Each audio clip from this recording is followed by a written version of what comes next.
do not desire your death. I'm sorry. Why? Why have you done this? But for you. For us.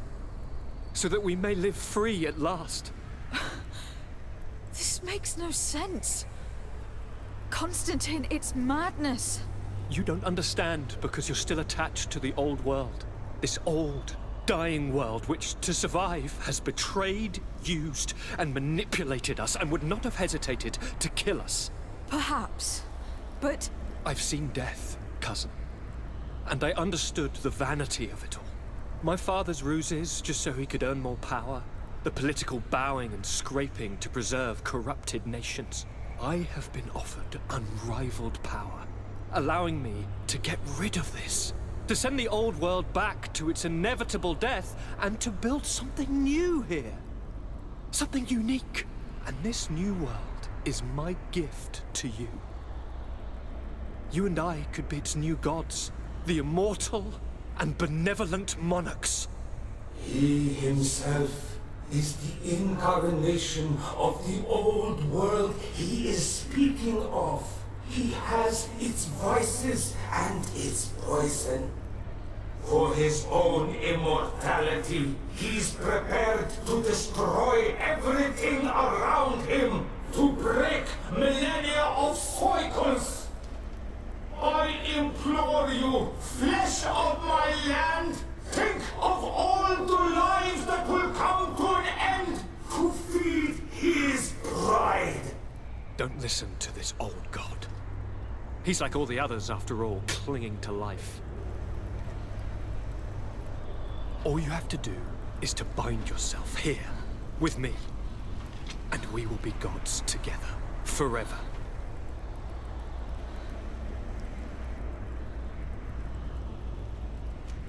Come.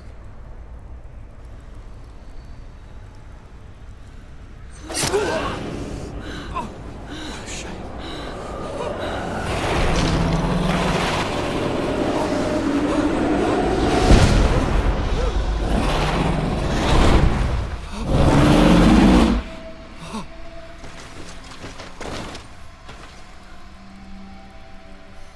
Good night, sweet prince.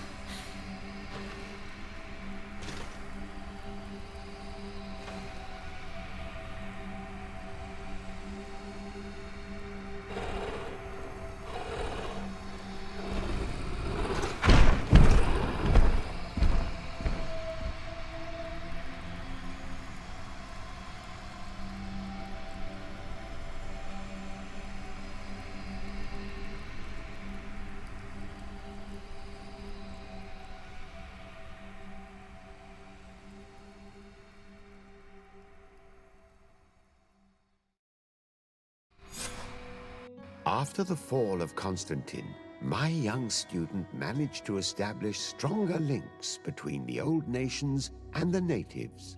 Some of their donegada were even invited to the continent, and with their help, it slowly became a land filled with life again. And for the first time in a long while, the number of cases of the Malichor is decreasing. Those who bravely fought at Dor had Gennadu were celebrated everywhere. After all, if it weren't for this unlikely alliance, the island would have fallen into Constantine's greedy hands. Sieglinde took Kurt as an advisor, but he insisted on keeping his place alongside his former student and friend, watching her back as he always had. Siora obtained the title of Marl of the Red Spears alongside her twin.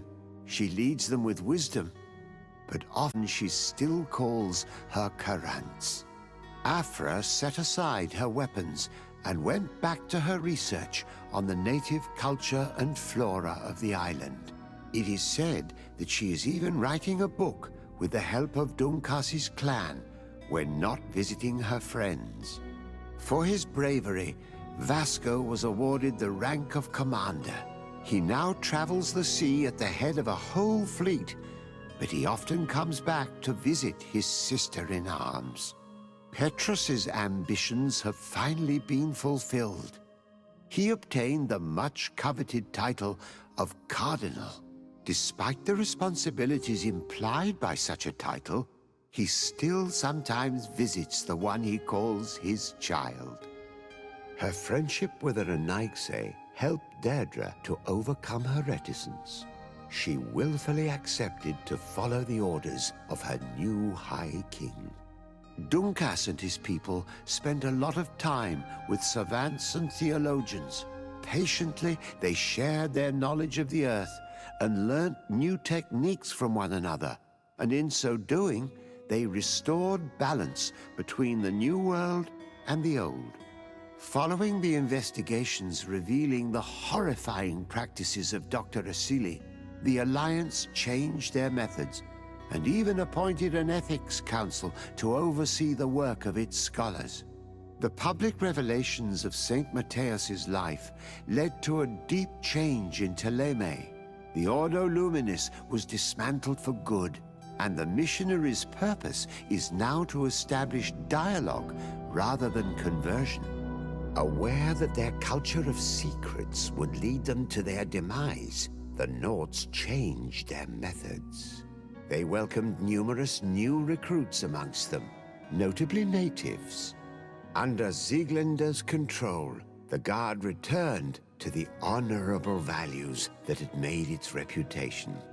And they did so all the more easily now that their shadiest members were out of the picture.